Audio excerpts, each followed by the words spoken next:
been looking forward to this conversation, a different perspective to the ongoing issues between the BCTF teachers and the BC government. And we welcome Kelly Ryan here. Thank you. You have a parent perspective on this that's not so much about the money, the term. This is about class composition in the truest form. It affects you personally. Yeah, my son is 6½. He's in kindergarten. We held him back a year because he had some real behavioral problems, and it was abundantly clear he would not succeed at school. And when I say behavioral problems, people say, well, what does that mean? He's a great kid. He's got spark. He will be a great adult. He is a tough child. He has an anxiety disorder. He has OCD. He can't be in a classroom without getting anxious. So we were lucky enough to get a support worker for him, a full-time aide through the school board.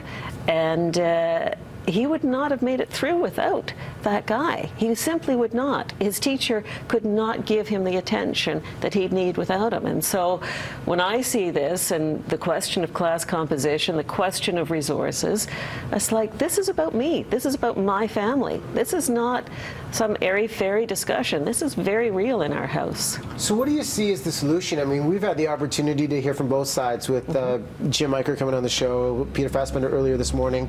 As a parent that has these concerns and has specific needs, what do you see as a solution to help get past this as they focus on the idea of compromise? Look, I'm one of those people that has complete bias. I am a completely biased person in this one.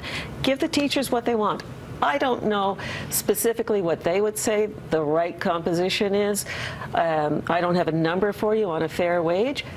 These people work so hard. I see my son's teacher, so patient with him, so kind. All the teachers in the school run into him because he goes into other classrooms when he's bored with his own.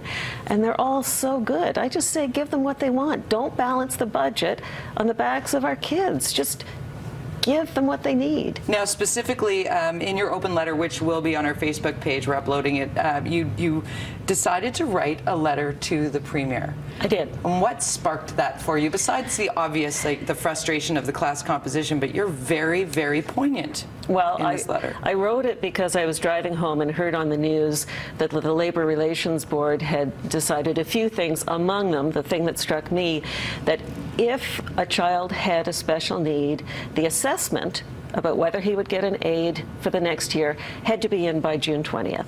It's like, well, when are they going to do that? They're locked out of the school at lunch, after school.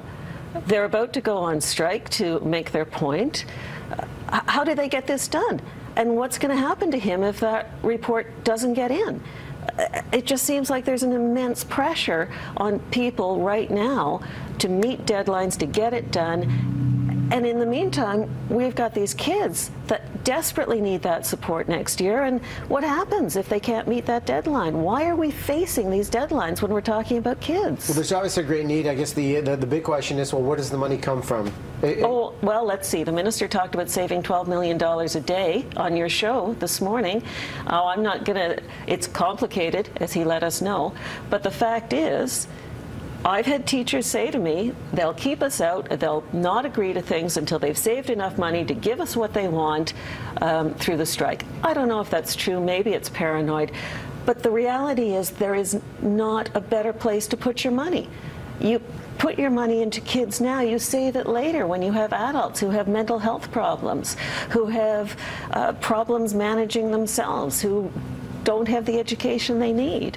Many parents nodding their heads right along with you, Kelly Ryan. We appreciate you being here, and we are going to share your letter. On Facebook, did you get a response from Premier Christy Clark? No, remarkably, I have not heard from the Premier. What response have you received, though? Because watching social media is fascinating. It's almost like a picket line on the sides for people to have their voice heard. Has there been momentum? Has there been a valuable discussion from this? I've had a lot of people, particularly teachers, write me through friends who shared it and just say thanks. It's nice nice to hear someone express something about that side instead of just the cash. Fascinating final paragraph here that Kelly wrote was, even as I write this, I fear sending it. Will there be repercussions for my son? Will someone in the system be told to search him out and punish him with no support for next year because I have taken this angry stance?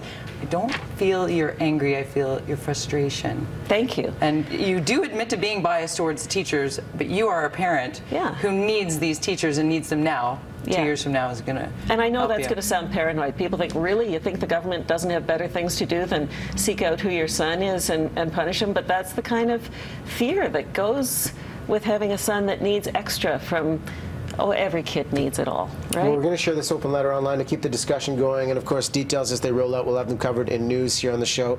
Quick break coming your way, lots more still to come here on Monday's Breakfast Television. Thanks so much.